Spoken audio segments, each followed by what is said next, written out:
I stopped watching television. It takes my mind off myself. I build castles in the air. Everybody needs to build castles in the air. It's wonderful to build castles in the air. This is where they should be. Now put some foundations on them. That's what we're doing here. We have a little sign that I put this up every day. I fill it in with my magic marker. I commit. I commit to what? I ought to be committed. I know you're going to say that. I commit to what? I commit to telling the truth. Try to do that every day. There's no relationship if you don't tell the truth, because then you don't have much to go on. You just got more BS.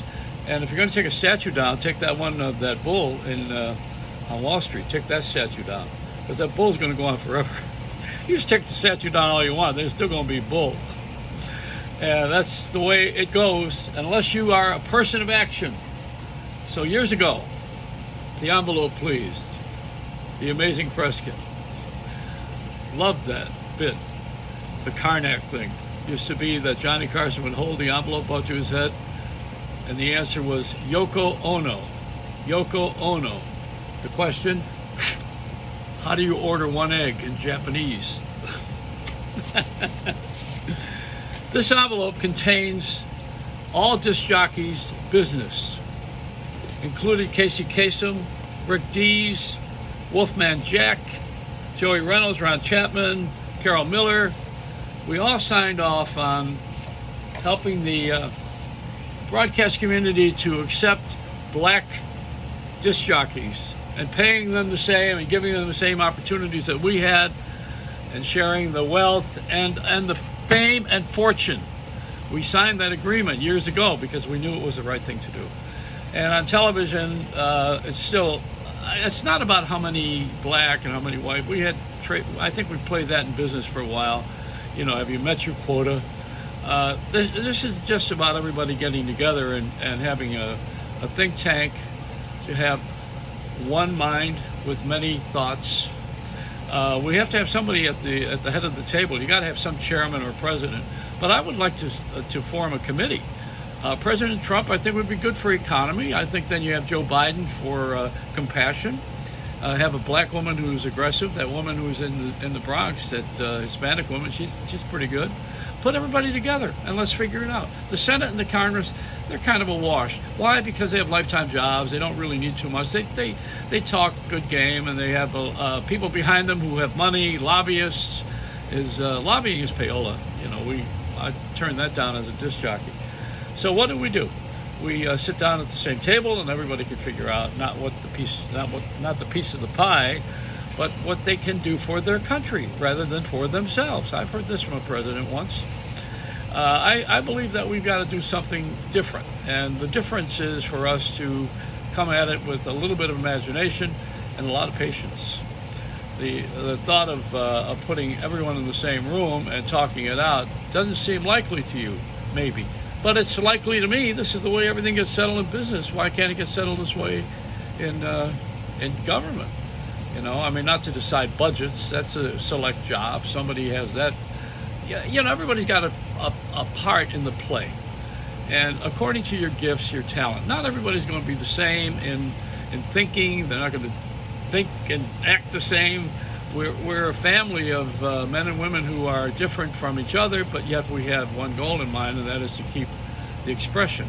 The expression is for us to be able to do this. That's the expression. I think we should stop at this point in time calling ourselves African Americans. I don't think we're African at all. I think we're American Americans. I don't think we should have the separation of white and colored, and I don't believe that there is a color difference internally, and there need not be one externally. I will tell you this: I've adopted a lot of the black culture, which comes from behavior. You know, when I was first a Catholic, you kneel, and if you go to the Protestant church, they don't kneel. They don't take a knee, because it's equality in God's eyes, according to that teaching from Martin Luther. It's a difference of opinion. Of course, you know, the Muslims use a rug and bow, but taking a knee is an expression. It's another expression of someone's togetherness. So you need to have somebody join in with you. I'm never going to do it because I had a knee replacement. That's another thing. Ain't going to happen. I'll be lying on the floor. So this is the whole thing. You know, we want to belong so badly, but if you build guilt in people, which is happening right now with a lot of these black community people are trying to throw money as a cure, and the white people are throwing the money at the black people too. They're guilty. Guilt is not a good motivator. It's actually creates shame, and once you have shame, you're locked in, and you're not going to get out of that without a lot of therapy. So we don't need to have the guilt. The guilt is not necessary. Just keep moving along and doing all the things that you know are right. The media was really, it sucked with taking advantage of this story and making it bigger than it was.